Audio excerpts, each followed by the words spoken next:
குழந்தைகளுக்கான கல்வி நிலை எப்படி இருக்க போகுது, உடல் ஆரோக்கியம் எப்படி இருக்க போகுது, தொழில் வேலை வாய்ப்புகள் எப்படி இருக்க போகுது, பொருளாதாரம், திருமண வாழ்க்கை, குழந்தை பேரு, திடீர் அதிர்ஷ்டங்கள், இந்த மாதிரி என்னென்ன விஷயங்கள் எப்பப்பெல்லாம் நடக்க போகுது, என்னென்ன சம்பவங்களை நம்ம சந்திக்க இருக்கோம் அப்படிங்கிறது இந்த பதிவில் விரிவாக பார்க்கலாம். இதற்கு முன்பு இந்த மாத துவக்கத்தில் என்ன கிரக நிலைகள் கன்னிராசி கன்னிலக்னத்துக்கு இருக்குது அப்படின்னு சொல்லி பார்த்துட்டோம் அப்படின்னா, மேஷத்தில் சூரியன் சுக்கிரன், அது உங்கள் ராசிக்கு 8ஆம் இடமா இருக்குது. 9ஆம் இடத்துக்கு குரு பயிற்சி ஆயிடுவார் மே 1ஆம் தேதியே. இந்த மாதம் முழுக்க குருவினுடைய பார்வை உங்கள் ராசிக்குள்ளே இருக்க போகுது. இந்த மாதம் முழுக்க மட்டுமா அப்படின்னு கேட்டுட்டா இல்லை சார், அடுத்த மே மாதம் 2025 வரை குருவினுடைய பார்வை உங்கள் ராசிக்கு இருக்க போகுது. ராசிக்குள்ளேயே கேது பகவான், ராசிக்கு 5ஆம் இடத்துல சந்திரன், ராசிக்கு 6ஆம் இடத்துல சனி பகவான், ராசிக்கு 7ஆம் இடத்துல ராகு, செவ்வாய், புதன் இணைவு, ராசிக்கு 8ல் ஆல்ரெடி சொன்ன மாதிரி சுக்கிரனும் சூரியனும், ராசிக்கு 9ஆம் இடத்துல பாக்கியஸ்தானத்தில் குரு பகவான் இருக்கக்கூடிய ஒரு சூழலில் இந்த மாதம் பிறக்குது. இந்த மாதத்தில் கன்னி ராசி கன்னி லக்ன அன்பர்களுக்கு கல்வி, அடிப்படை கல்வி எப்படி இருக்க போகுது அப்படின்னா, ஒரு 10th வரைக்கும் படிக்கக்கூடிய குழந்தைகளுக்கு இந்த மாதம் என்ன சொல்ல போகுதுன்னா, சம்மர் லீவ் வந்தாச்சு, அப்போது எக்ஸ்ட்ராவாக ஏதாவது படிக்கணும் அப்படிங்கிற ஒரு எண்ணமெல்லாம் இருக்கும் இல்லையா. அவங்களுடைய 2ஆம் அதிபதி அப்படின்னு சொல்லக்கூடிய சுக்கிர பகவான் ராசிக்கு 8ஆம் இடத்துல மறைந்தாலும் 2ஆம் இடத்தை பார்வை செய்யக்கூடிய ஒரு அமைப்பு. முதல் 19 நாட்களுக்கு கொஞ்சம் ஸ்ட்ரகிள்ஸ் இருக்கும். எக்ஸ்ட்ராவாக ஏதாவது படிக்க சொன்னோம் இப்படின்னா அதில் சரியாக ஒத்துழைப்பு தரமாட்டாங்க. விளையாட்டுலேயே அதிக ஆர்வம் இருக்கும். பேசுகிறதுமே கொஞ்சம் நம்ம சூழலுக்கு தகுந்த மாதிரி இல்லாமல் கொஞ்சம் அப்நார்மலாக தேவையில்லாத வார்த்தைகளை, கொஞ்சம் கடுமையான சொற்களை பயன்படுத்துகிற மாதிரி. இப்போ குழந்தைகளோட விளையாடுறாங்க இல்லையா, அந்த பழக்க வழக்கத்தில் கொஞ்சம் கடுமையான சொற்களை பயன்படுத்துகிற மாதிரியான ஒரு சூழ்நிலையெல்லாம் இருந்துகிட்ருக்கும் மே மாதம் 19ஆம் தேதி வரைக்கும். அதற்கப்புறம் சுக்கிரன் அப்படின்னு சொல்லக்கூடிய கிரகம் ராசிக்கு 9ஆம் இடத்துக்கு பயிற்சி ஆகிடுவார். அங்கே ஆல்ரெடி குரு பகவான் இருக்கார். அப்போது ராசிக்கு 2ஆம் அதிபதி அப்படின்னு சொல்லக்கூடிய சுக்கிரன் 9ஆம் இடத்துக்கு பயிற்சி ஆனது அவங்க பலமாகிறாரு. கூட குருவும் இருக்கிறது ஒரு நல்ல விஷயம். அப்போது மே 19க்கு மேலே நீங்கள் படிக்க வேணான்னு சொன்னாலும் அப்போ போய் படிக்கணும்னு ஆர்வப்படுவாங்க. கூட இருக்கிற குழந்தைங்களாம் படிக்கணுங்கிட்ட நானும் படிக்கணும், நான் அதை தெரிஞ்சுக்கணும் அப்படிங்கிற மாதிரி. கொஞ்சம் வயது ஒரு 7வது 8வதுக்கு மேலே இருந்ததுன்னா பசங்க கூட மீட் பண்ணுறதுக்கு சான்ஸ் கிடைக்கு, அதுக்காக போய் படிக்கலாம் அப்படின்ற ஒரு இன்டென்ட்டில் தான் போவாங்க. ஆனால் அங்கே போய் நல்லா படிச்சுக்கிடுவாங்க. அப்போ ஏதாவது கோர்சஸ் எல்லாம் புதுசாக ஜாயின் பண்ணுற மாதிரி இருந்ததுன்னா மாத இறுதியில் அதுக்குண்டான வேலைகளை செய்யுங்க. இல்லை ஒரு 1 month கோர்ஸாக இருந்ததுன்னா முன்னாடியே ஜாயின் பண்ணுங்கள். கடைசி ரிசல்ட் நல்லாயிருக்கும் கன்னிராசி கன்னிலக்னத்திற்கு அப்படிங்கிற ஒரு சூழல் இருக்குது. அடிப்படை படிக்கக்கூடிய நபர்களுக்கு இதை உயர்நிலை படிக்கிறாங்க, ஒரு காலேஜ் முடிச்சுட்டாங்க, இல்லை காலேஜ் படிச்சுட்டு இருக்காங்க, இல்லை அதில் எக்ஸ்ட்ராவாக ஒரு ப்ரோக்ராமிங் லாங்குவேஜ் ஏதாவது படிக்கணும், ஒரு டிசைனிங் படிக்கணும், ஒரு பியூட்டிஷியனாக அதில் சின்ன சின்ன கோர்சஸ் எல்லாம் இருக்கு இல்லையா, அந்த மாதிரி ஏதாவது படிக்கணும், அந்த மாதிரி ஒரு சூழல் இருக்குது. ஒரு 18 வயசு 17 வயசு இருக்கக்கூடிய நபர்கள், ஒரு 25 26 வயசு இருக்கக்கூடிய அந்த 7-8 வயது இடையில் இருக்கக்கூடிய நபர்களுக்கு எப்படி இருக்க போகுது அப்படின்னா, அவர்களுக்கும் ரொம்பவே நல்லா இருக்குது. என்ன, இடத்த விட்டு மாறி போய் இருந்து தங்கி படிக்கிற மாதிரி இருக்கும், இல்லை வெகு தூரம் சென்று படிச்சுட்டு வர்ற மாதிரி இருக்கும். அவ்வளோதானே தவிர அங்கேயும் படிப்பு சம்மந்தமான விஷயங்களில் எந்த குறையும் இல்லை. 4ஆம் அதிபதி அப்படின்னு சொல்லக்கூடிய குரு 9ஆம் இடத்துக்கு போய் உட்காரக்கூடிய ஒரு சூழல், இது ஒரு நல்ல விஷயம்.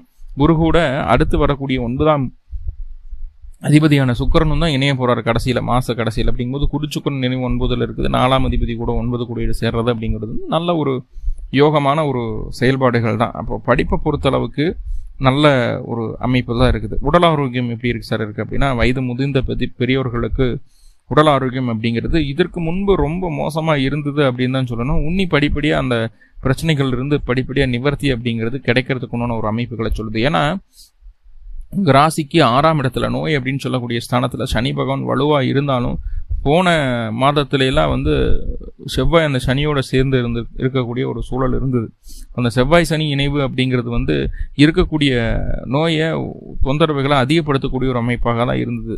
கூட பற்றாக்குறைக்கு ஆரோக்கியம் அப்படின்னு சொல்லக்கூடிய 4ஆம் அதிபதி கூட 8ல் போய் மறைஞ்சிருக்கக்கூடிய ஒரு சூழலில் எனது தின்னா புத்தந்திலையும் அப்படின்னு சொல்லி போட்டு எல்லா விதமான வைத்தியங்களையும் பார்த்துட்டு இருந்த காலமெல்லாம் போயிடுச்சு. ஸோ அந்த மாதிரியான ஒரு சூழ்நிலை இருந்தது. அதையும் தாண்டி வரக்கூடிய ஒரு அமைப்பு தான் இருக்குது அப்படிங்கிறது சொல்லுது. அந்த செவ்வாய் அப்படின்னு சொல்லக்கூடிய கிரகம் ராசிக்கு 7ஆம் இடத்துக்கு பயிற்சி ஆயிடுவார். அப்போ 6ஆம் இடத்துல சனி மட்டும் இருக்கக்கூடிய ஒரு அமைப்பு, பலமாக இருக்கிறார். அப்படிங்கும்போது நோய் இருக்கும், ஆனால் அது சீரான வேகத்தில் இருக்கும், நம்மளால் கண்ட்ரோல் பண்ண முடியும், அது இயல்பான ஒரு அமைப்பில் தான் இருக்கும், ஒன்றும் பயப்பட வேண்டிய அவசியம் இல்லை அப்படிங்கிறத சொல்லுது. கூடவே அந்த குரு பகவான் அப்படின்னு சொல்லக்கூடிய கிரகம் 4ஆம் அதிபதியாகி அவர் 9ஆம் பாவத்தில் பயிற்சியாகி உட்கார்றது அப்படிங்கிறது நோயை அடிக்கடி சின்ன சின்ன கை வைத்தியங்களால் இல்லை உணவு முறைகள்னால அந்த வரக்கூடிய நோயை அப்படியே நோயினுடைய வீரியத்தை குறைக்கிறதுக்கு உண்டான வேலைகள் எல்லாமே நடக்கும் வரக்கூடிய நாட்களில். மே 1ஆம் தேதியிலேருந்து அந்த அமைப்புகள் இருக்குது. ஸோ கவலைப்பட வேண்டாம், இந்த மாதம் உடல் ஆரோக்கியம் மேம்படும் அப்படிங்கிற ஒரு அமைப்பு தான் சொல்லுது. அடுத்ததாக பார்த்துட்டிங்கன்னா சுயதொழில் செய்யக்கூடிய நபர்களுக்கு எப்படி இருக்க போகுது. 10ஆம் இடம் அப்படிங்கிறது மீன ராசியாக வந்துடுது. மீன ராசிக்கு அதிபதி புதன் பகவான் ராசிக்கு 7ஆம் இடத்துல நீசமாயிடார். உங்களுடைய ராசி அதிபதியுமே நீசம்தான். உங்களுடைய ராசி அதிபதியும் புதன் தான். ஒரு 7ஆம் இடத்துல நீசமாகிறார். அப்படிங்கும்போது முதல் 10 நாட்களுக்கு புதன் ராசிக்கு 7ஆம் இடத்துல நீச்ச பலத்தில் தான் இருக்கிறார். முதல் 10 நாட்கள் தொழில் சம்பந்தமான எந்த விதமான முடிவுகள் எடுக்கக்கூடாது. தொழில் சம்பந்தமாக பயணங்கள் ஏதாவது மேற்கொள்ள வேண்டிய ஒரு சூழல் இருந்தால் அதையும் தவிர்த்திடணும். கூட்டாளிகள் மூலமாக எந்த ஒரு காரியம் நடக்கிற மாதிரி இருந்தாலும் கொஞ்சம் தள்ளி வச்சு பண்ணுறது நல்லது. 10ஆம் தேதிக்கு மேலே பார்த்துக்கலாம்ப்பா, இப்போதைக்கு காசு இல்லை, பணம் இல்லை, வேறு ஏதாவது சூழ்நிலை காரணங்களை சொல்லி கொஞ்சம் தள்ளி வைக்கிறது நல்லது. ஏன்னா அந்த முதல் 10 நாட்களுக்கு தொழில் சார்ந்த முக்கியமான முடிவுகள் எடுக்கக்கூடிய ஒரு அமைப்பாக இருந்ததுன்னா அது நம்மளுக்கு சாதகமாக அமைவதற்கு வாய்ப்புகள் இல்லை அப்படிங்கிறது சொல்லுது. ஏன்னா கூடவே செவ்வாயும் இருக்குது, ராகு இருக்குது. இப்போ அந்த புதனுக்கு எதிர்ப்பான கிரகம் அப்படிங்கிறது செவ்வாய், 2வது ராகு. முதன்மை எதிர்ப்பு சந்திரன், 2வது செவ்வாய், அதுக்கப்புறம் ராகு. ஸோ 3 பேரும் கூடி இங்கே உட்காந்துருக்காங்க 7ஆம் இடத்துல. ஆல்ரெடி அந்த புதனும் பலவீனமாக நீசமாக இருக்குது. அப்போது எதிர்க்கிறதுக்கு கூட தெம்பு இல்லாமல் அந்த புதன் இருக்கும்போது தொழில் சார்ந்த விஷயங்களில் புது மாற்றங்களை செய்யாமல் இருப்பது நல்லது அப்படிங்கிறத மைண்டில் உள்வாங்கிக்கிங்க. அதுவே நல்லது அப்படிங்கிறதையும் மைண்டில் வச்சுக்கோங்க. ஸோ தொழிலில் கவனம் முதல் 10 நாட்களுக்கு. அதுக்கப்புறம் அதுக்கப்புறம் 7லிருந்து புதன் என்ன பண்ணுவார், 8ஆம் இடத்துக்கு போவார். அப்போ 8ஆம் இடத்துல புதன் இருக்கிறது, 10 கூடிய 8ல் இருக்கிறது, ராசி அதிபதி 8ல் இருக்கிறது அப்படிங்கிறது எல்லாமே நல்ல அமைப்புகளாக இருந்தாலுமே மனசு அதை ஏற்றுக்காது. இல்லை எங்கேயோ தப்பு நடக்குதுன்னு எந்த காரியத்தையும் செய்யாமல் மதில் மேல் போன மாதிரி இருக்கக்கூடிய ஒரு சூழ்நிலையும் உண்டாகும். ஸோ அப்போ புதன் 7ஆம் இடத்துல இருந்தாலும் 8ஆம் இடத்துல இருந்தாலும் உங்களுக்கு பாதிப்பு தான். நல்ல சூழ்நிலைகள் இருந்தாலுமே மனசு அதை ஏற்றுக்காது அப்படிங்கிற ஒரு அமைப்பு இருக்குது. நிதானமாக செயல்பட வேண்டிய ஒரு காலகட்டம்.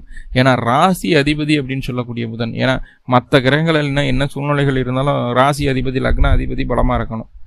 லக்னாதிபதி ராசி அதிபதி பலவீனப்படக்கூடிய ஒரு சூழல், ராசிக்கு 8க்கு மறையக்கூடிய ஒரு சூழல்.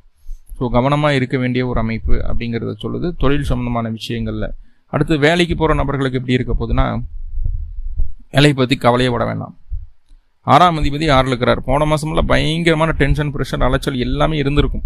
எந்த ஒரு காரியம் தொட்டாலும் அதில் பிரச்சனைகள் இருந்திருக்கும்.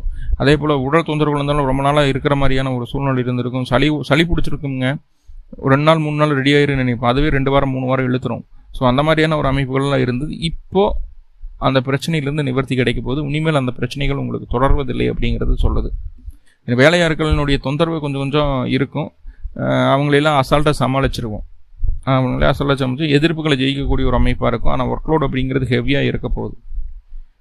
எல்லாம் உங்களால் செய்ய முடிஞ்ச வேலை தான், செய்ய முடியாதது எதுவுமே கிடையாது, செய்ய முடிஞ்ச வேலை தான். ஸோ கவலை வேண்டாம் அப்படிங்கிற விஷயத்தை சொல்லுது. வேலைக்கு போகக்கூடிய நபர்களுக்கு வேலைப்பளு மட்டும்தான் கொஞ்சம் அதிகமாக இருக்குமே தவிர மற்றபடி எந்த பிரச்சனைகளும் இல்லை. அடுத்ததாக பொருளாதார நிலை. இந்த மாதம் எனக்கு ஏதாவது சேவிங்ஸ் பண்ண முடியுமா, ஏதாவது நல்லா இருக்குமா அப்படின்னு கேட்டால் பாருங்கள், சேவிங்ஸ் அப்படிங்கிறது 2ஆம் பாவம். அந்த பாவாதிபதி சுக்கிரன் முதல் 20 நாட்களுக்கு சூரியனோட சேர்ந்து ராசிக்கு 8ஆம் இடத்துல மறைகிறார். அப்போது மறைஞ்சு என்ன பண்ணுறாருன்னா 2ஆம் இடத்தையே பார்க்குறார். அப்போது காசு பணம் வருமானம் கண்டிப்பாக வரும், அதில் மாற்றம் இல்லை. ஆனால் இந்த வழியில் தான் வந்தது, இப்படி தான் நான் சம்பாரிச்சேன்னு வெளியில் சொல்ல முடியாது. அந்த பணம் வர்றதுக்கு ஒரு பெண்ணினுடைய உதவி உங்களுக்கு கேரண்டீடாக கெட்டியாக இருக்கும். துணையும் தாண்டி அந்த உதவிகளை எல்லாம் பெற்று அதுக்கப்புறமா வருமானத்தையும் பார்த்துடுவீங்க, அதை சேவிங்ஸும் பண்ணிவிடுவீங்க முதல் 20 நாட்களுக்கு. ஆனால் இப்படி தான் வந்தது அப்படின்னு சொல்லி வெளியில் சொல்ல முடியாத வகையில் பண வருமானம் உண்டாகும். கொஞ்சம் 10 ரூபாய் இருந்தாலும் 1000 ரூபாய் இருந்தாலும் 1,00,000 ரூபாய் இருந்தாலும் இந்த மாதிரி ஒரு சூழ்நிலை வரும். கடைசி 10 நாட்கள் என்ன நடக்க போகுது அப்படின்னா, அதை சுக்கிரன் ரிஷபத்துக்கு பயிற்சியானதையும் 7ஆம் அதிபதி கூட சேர்ந்துடுறாரு. அப்போது நண்பர்கள் மூலமாக, வாழ்க்கை துணையின் மூலமாக, கூட்டாளிகளின் மூலமாக, தாய்வழி உறவுகள் மூலமாக தனவரவு உங்களுக்கு கிடைப்பதற்குண்டான ஒரு சூழல்களை இந்த நாள் சொல்கிறது, இந்த மாதம் சொல்கிறது. கடைசி 10 நாட்கள் அதுக்குண்டான சூழல் உங்களுக்கு ஏற்படக்கூடிய ஒரு அமைப்பாக காட்டப்படுகிறது. அப்போது வருமானம் அப்படிங்கிறது தொந்தரவுகள் இல்லை அப்படிங்கிறது. ஏன்னா 2 கூடியர் குரு கூட கூடி உட்கார போகிறார். அப்போ வருமானத்துக்கு தொந்தரவு இல்லை. குடும்பத்தில் ஏதாவது பிரச்சனைகள், சங்கடங்கள், சலிப்புகள்னா முதல் 20 நாட்களுக்கு சிவனேன்னு வாயை கட்டிட்டு இருக்கிறது நல்லது. ஆட்டோமேட்டிக்காக நான் அப்படி ஆக்கும், இப்படி ஆக்கும், அது இதுன்ட்டு இப்படி நடந்தது அப்படின்றது கருத்துக்கள் எல்லாம் பேச ஆரம்பிச்சிட்டோம் அப்படின்னா தேவையில்லாமல் வாக்குவாதத்துக்குள்ளே நீங்கள் தான் போன மாதிரி சித்தரித்து உங்கள் மேலே ஒரு பழியை சுமத்தி உங்கள் மூலையில் உட்கார வச்சுருவாங்க. கவனமாக இருங்க. எப்போ பேச ஆரம்பிக்கலாம்? மே மாதம் 19ஆம் தேதிக்கு மேலே அந்த சுக்கிரன் அப்படின்னு சொல்லக்கூடிய கிரகம் ராசிக்கு 9ஆம் இடத்துக்கு வந்துடுவார். ஸோ அப்போது உங்களுக்கு அது சாதகமாக இருக்கக்கூடிய ஒரு அமைப்பு அப்படிங்கிறத சொல்கிறதுனால அந்த சூழ்நிலைகளில் பேசிக்கலாம். முதல் 20 நாட்கள் வேணால், அது மீறி பேசும்போது தேவையில்லாத வாக்குவாதங்கள் வரும், குடும்பத்தில் நிம்மதி கெட்டு போகும் அப்படிங்கிறத சொல்லுது. என்னதான் இருந்தாலும் உங்களுக்கு குடும்பம் முக்கியம் அப்படிங்கிற அமைப்பை தாண்டியும் குடும்பத்துக்குள்ளே சின்ன சின்ன தொந்தரவுகள் வர்றதுக்குண்டான சூழல்கள் சொல்லுது. நம்மளுடைய அதிக பிரசங்கித்தனமான பேச்சினால கவனமாக பார்த்துக்கோங்க. அடுத்ததாக திருமண வாழ்க்கை, ஃபைனல் டச் அப்படின்னா திருமண வாழ்க்கை, அதுதான் இங்கே பெரிய பிரச்சனையாக இருக்குது. ரொம்ப நாளாகவே கன்னிராசிக்கு ஊறப்பட்ட தொந்தரவுகளை பார்த்துட்டு இருக்கக்கூடிய ஒரு அமைப்பாக இருக்குது. போதாக்குறைக்கு இப்போது 7ஆம் இடத்துல செவ்வாய், ராகு, புதன். கன்னி ராசிக்கு கோச்சாரத்தில் செவ்வாய் எந்தெந்த பாவத்துக்குள்ளே போகிறாரோ அந்த பாவத்தில் எல்லாம் ஒரு துவம்சம் பண்ணிட்டு போகிறாங்க, பிரச்சனையை கொடுத்துட்டு போவார். இப்போ செவ்வாய் 7ஆவது பாவத்தில் இந்த மாதம் முழுக்க இருக்கிறார். அப்போ 7ஆம் இடம் அப்படிங்கிறது கூட்டாளிகள், நண்பர்கள், வாழ்க்கை துணையை சொல்லக்கூடிய இடம், சம்பந்திதார சொல்லக்கூடிய இடம். இப்போ இந்த 4 உறவுகளுமே உங்களுக்கு எதிரியாக தெரிவாங்க, எதிர்ப்பாக தெரிவாங்க. அல்லது நீங்கள் செய்யக்கூடிய செயல் அவர்களுக்கு பிடிக்காமல் போகும், உங்களை எதிர்ப்பாக பார்ப்பார்கள், உங்களை ஒதுக்கி வைப்பார்கள். அப்படிங்கிறதுல எந்த மாற்றுக்கிறது கடமில்லை. ரொம்ப அக்ரெசிவாக இருக்கணும், ஆனால் ரொம்ப பிடிவாதமாக, ரொம்ப ஈகோயிஸ்டாக இருக்கக்கூடிய ஒரு சூழல் இருக்குது இந்த காலகட்டம். அக்ரெசிவ்னா சண்டை கட்டத்தில் அக்ரெசிவாக இருப்பாங்க. ஸோ அந்த மாதிரியான ஒரு அமைப்புகள் இருக்குது. கணவன் மனைவி உறவில் ரொம்ப ரொம்ப கவனம் தேவை. தேவையில்லாத கோபத்தை, கருத்து வேற்றுமைகளை வெளியில் சொல்லாமல் இருந்துட்டு போகிறது நல்லது. நீங்கள் எப்படி சொன்னாலும் அவங்க கேட்க போகிறது கிடையாது.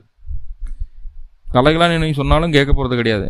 நம்ம சைடு ஏதோ குறை இருக்கிற மாதிரி தான் நினைப்பாங்க. ஏன்னா 7ஆம் பாவத்தில் இருக்கிறது ராகு, கூட இருக்கிறது செவ்வாய், உங்களோட ராசிக்கு 3, 8 கூடியவர்.